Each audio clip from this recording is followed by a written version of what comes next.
In a packed Metro gym, the loudest champion was already putting on a show for the camera, arms raised, his buddy Tony filming, and a target marked across the room.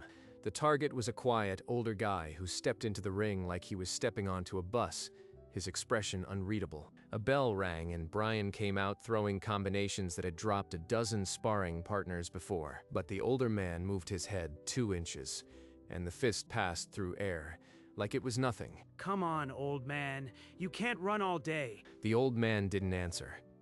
He just kept moving, making Brian look like he was fighting a shadow. Every punch a ghost's reach. Then, with zero wasted motion, a wrist lock, and a hard sweep, Brian's legs left the canvas. He hit the mat so hard the ring shook, and every phone in the room lowered, mid-recording, the silence spreading like a shockwave. For 3 full seconds, nobody breathed. The whole room had stopped filming. Phones limp at their sides, the champion on the canvas, and the quiet vet already turning away. First hit, like we said. 1 hour before that bell, Metro Gym sat in gray, morning silence. Empty parking lot, flickering sign, and a story about to start. Tell me this place ain't ready for me. Every day I walk in, kings step aside. Champ, you need a spotlight intro. I'll add some epic music later. Bro, check the corner. Old guy's been here since prehistoric times. Walter Reeves didn't look up from the heavy bag. He never did. Hey, retirement home, you need a spotter for those pillows you are hitting? The old man's rhythm didn't break. His hands taped, his focus absolute, like he hadn't heard a thing. Brian, warm up your own corner. Leave the man to his work. Relax, Mark. I am just giving the man some attention. He looked lonely. Brian never learned when to stop.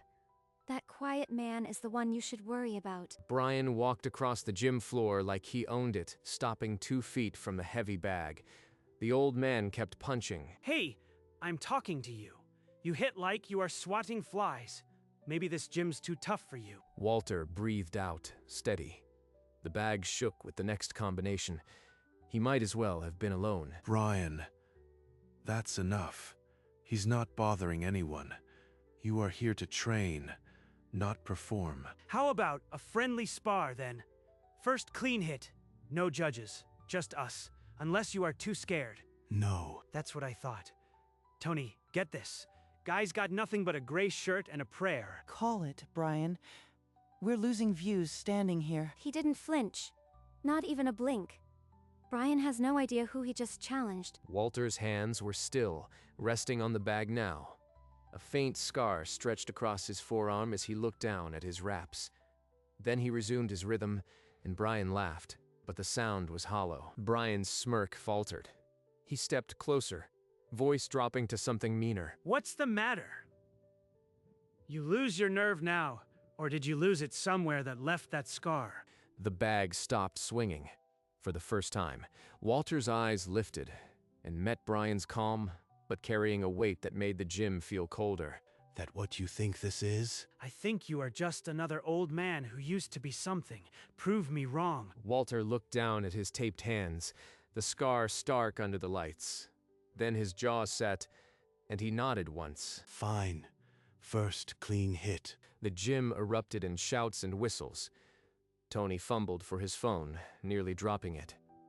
Brian was already laughing, leaping between the ropes. Walter pulled off his sweatshirt in one motion, underneath a faded olive drab shirt, and walked toward the ring like it was just another morning. Marcus reached for the brass bell, his expression unreadable. The ring was set. Marcus rang the brass bell, and Brian exploded forward before the echo died. The spar was on. Get some, old man. How you like real speed? Walter slipped the jab by a finger's width, expression unchanged, as if Brian had telegraphed it a week ago. Stop running. You gonna dance all night or throw something? The punches came faster.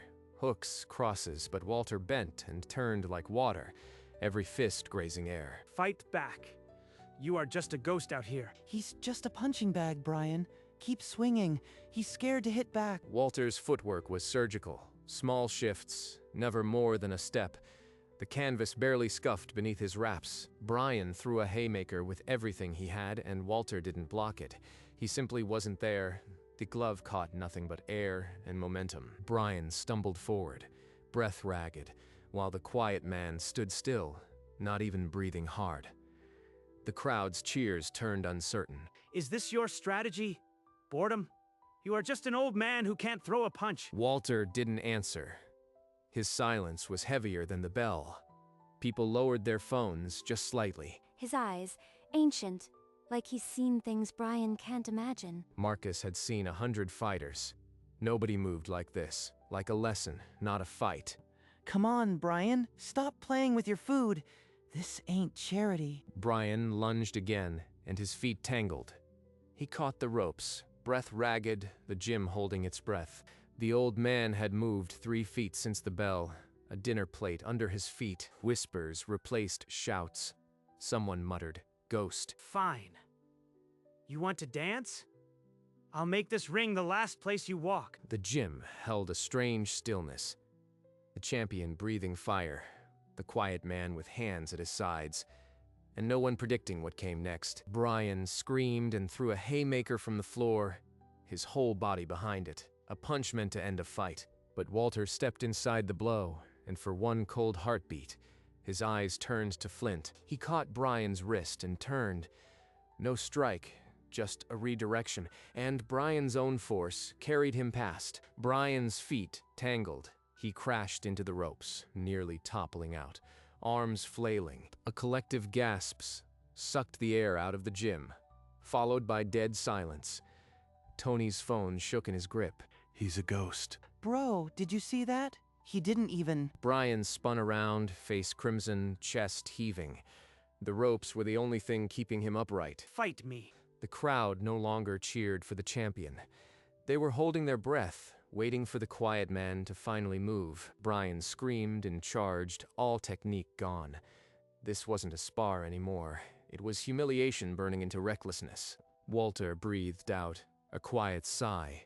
He hadn't wanted this, not the noise, not the eyes, not the proof that still chased him. The heavy bag was his therapy. The rhythm of it drove out the sounds he couldn't forget. Brian's next swing was ugly, wide, slow, his feet crossing, his weight hopelessly overcommitted. No more noise. He'd been trained to end fights in seconds, not to dance, not to prove anything. Just to stop the noise. His body dropped into a combative stance. No guard, hands open, center low. Muscle memory from a darker life. Brian saw it. His eyes widened, and he tried to pull back, but momentum had him, and the old man was already moving. The gym held its breath. Tony's phone hand shook. Lisa's mouth hand shook. Lisa's mouth fell open without sound. Something ancient was about to happen. Walter hadn't thrown a punch all morning. His hands were still at his sides. That was the scariest part. Walter slipped the charge with a half step, caught Brian's wrist, and twisted not hard, just enough to lock the joint. Brian's own momentum bent his arm back. His feet left the canvas before he knew he was falling. The sweep followed without a pause, one motion, no wasted breath, just gravity taking over. The canvas caught him with a slap that echoed off the gym's brick walls. Tony's phone clattered to the floor, still recording. Lisa's hand flew to her mouth without a sound. Walter straightened, hands at his sides, looking down with the same tired expression he'd worn all morning. Brian lay flat, breath knocked out, staring up at fluorescent lights and the shape of a man he'd underestimated a lifetime too late. First hit, like we said. The room didn't breathe. Dozens of phones, lowered or fallen. All filming had stopped. The champion was on the ground, and the quiet man hadn't even broken a sweat. Walter turned and walked toward the ropes, not like a victor, but like a man who'd just finished naturally. Walter stepped through the ropes, and the crowd parted for him, without a word, like water around a stone. No one spoke. The only sound in the whole gym was the ragged pull of Brian's lungs trying to remember how to work. Brian pushed himself upright, head hanging, still trying to understand how the ceiling had become the floor. Did that just... Please tell me. That got recorded. Who is he? That wasn't a fighter. That was something else. Marcus didn't say anything. He just nodded once. Slow, as though confirming something he'd known for years. The locker room door swung shut behind Walter, its hinge squeaking once. Then nothing. Brian stared at his own gloves, palms flat on the canvas. They felt foreign, like they belonged to a stranger who had just lost everything. Tony looked from his phone to Brian, then to the locker room door. The champion had been erased from his own story in under 8 seconds. The gym stayed quiet. Not the silence of respect, but the heavy quiet of a room that had just learned something it couldn't unsee. The silence splintered into uneasy murmurs. A few regulars shifted weight, but no one stepped toward the ring. Tony climbed through the ropes, hand out. Brian slapped it aside without raising his head. Come on, man. He just caught you off balance. Old guy got lucky, that's all. That wasn't luck, Tony. He made Brian look like he'd never been in a ring. Some fights are decided the moment you underestimate the other man. He never threw a punch. Not one. And I ended up on the floor. Brian lifted his eyes toward the locker room. The door stood closed, a quiet judgment. Forget it, Brian. Let's get out of here. We'll grab a drink and laugh about this later. I need to know who he is. He pushed himself up, ignoring Tony's calls, and walked toward the door that held the only answer he had left. Brian pushed open the locker room door, the hinge groaning. He stepped inside, letting it swing shut behind him. Walter stood in front of an open locker, peeling the tape from his knuckles, his back half turned. The silence in the room was thicker than the one he'd left in the gym.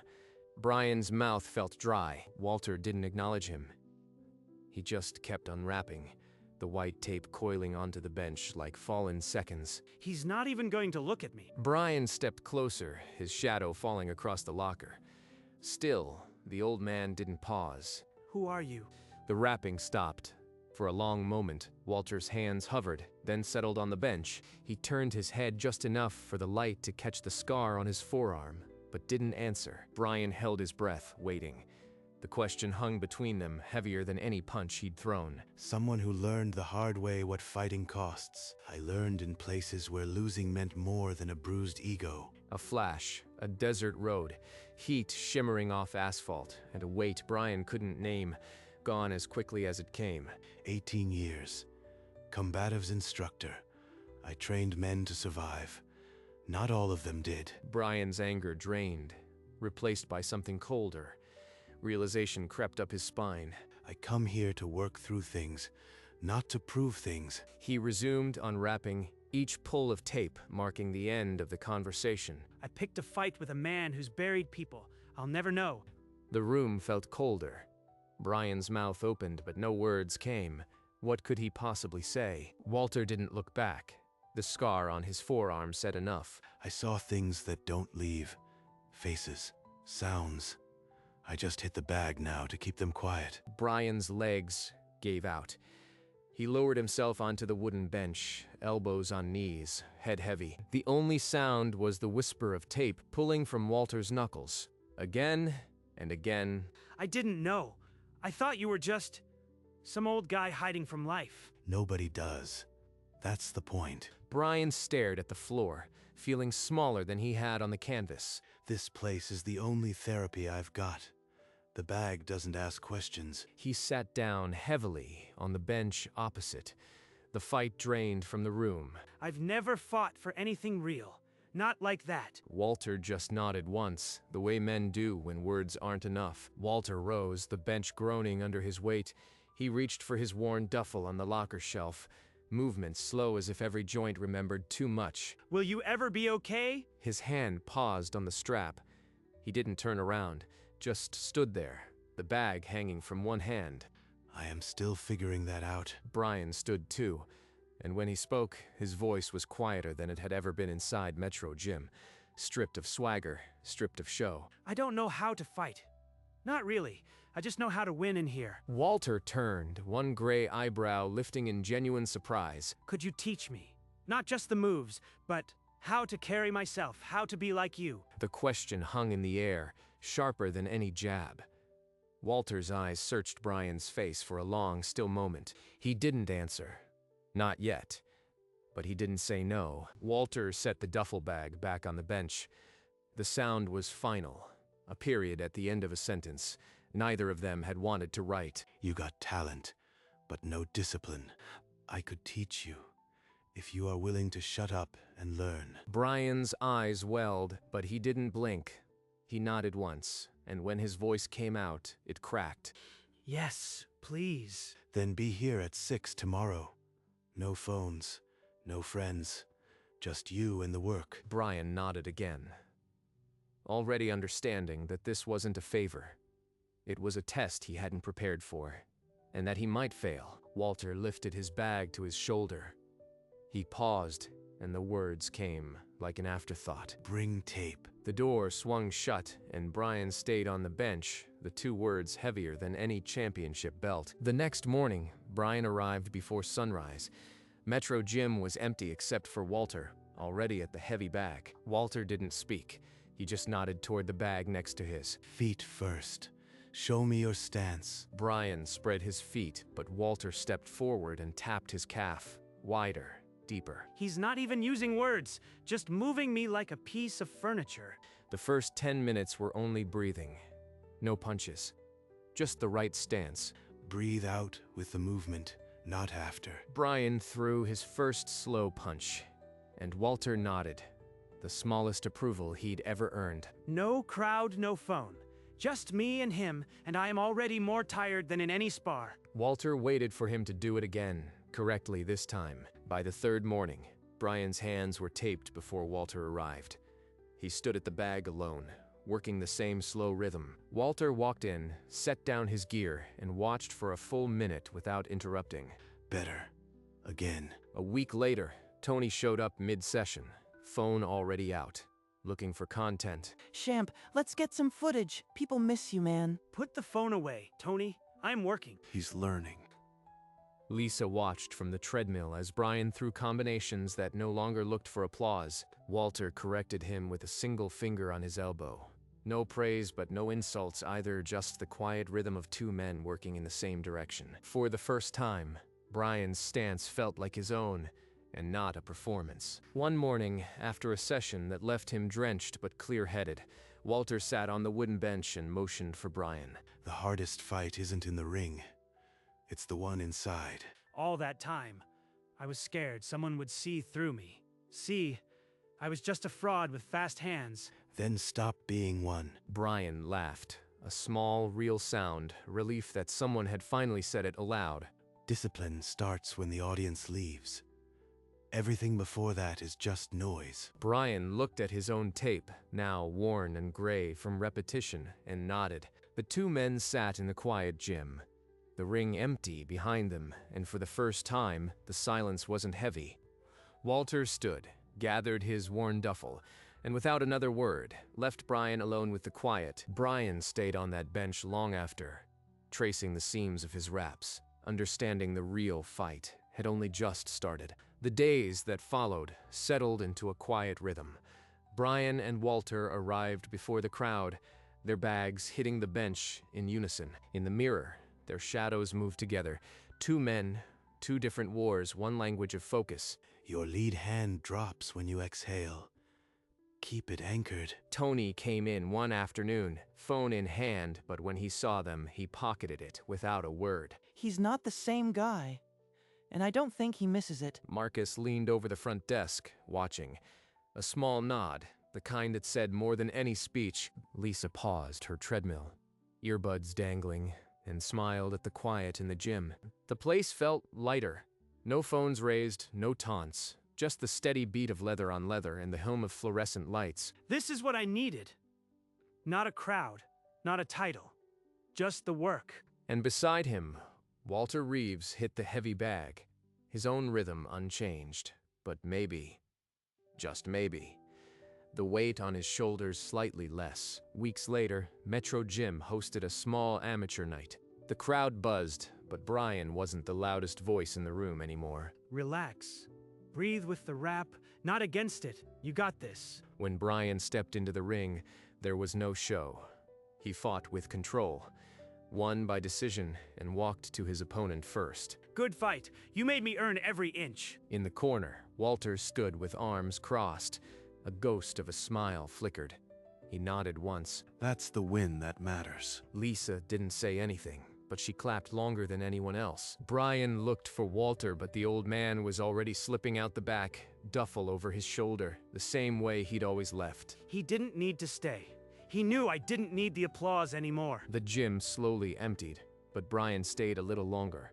Hand wraps still on, the quiet now a reminder of how far he'd come. The next morning, the gym was still dark when the first key turned in the lock. Walter Reeves walked to his usual corner, set his duffel down, and began the same ritual he'd done for years. But this time, before he could reach for his tape, Brian was already there, sitting on the bench, a roll of white cloth in his hands. No words passed. Walter sat beside him, and together they began rapping, one scarred hand, one young hand, mirroring the same motion. The tape wound around knuckles and memories, the same roll passing between them without ceremony. In the quiet of the empty gym, the only sound was the rip of adhesive and the soft rhythm of two men preparing for a fight that didn't need an audience. The heavy bag hung motionless, but it had already done its work. Two sets of hands, now wrapped. One carried the weight of years, the other the promise of years to come, and side by side they rose, walking toward the bag, not as teacher and student, but as two men who understood that the hardest battles are the ones you fight in silence. The screen fades, leaving only the image of their hands, one scarred, one clean, wrapped in the same white, ready for whatever comes.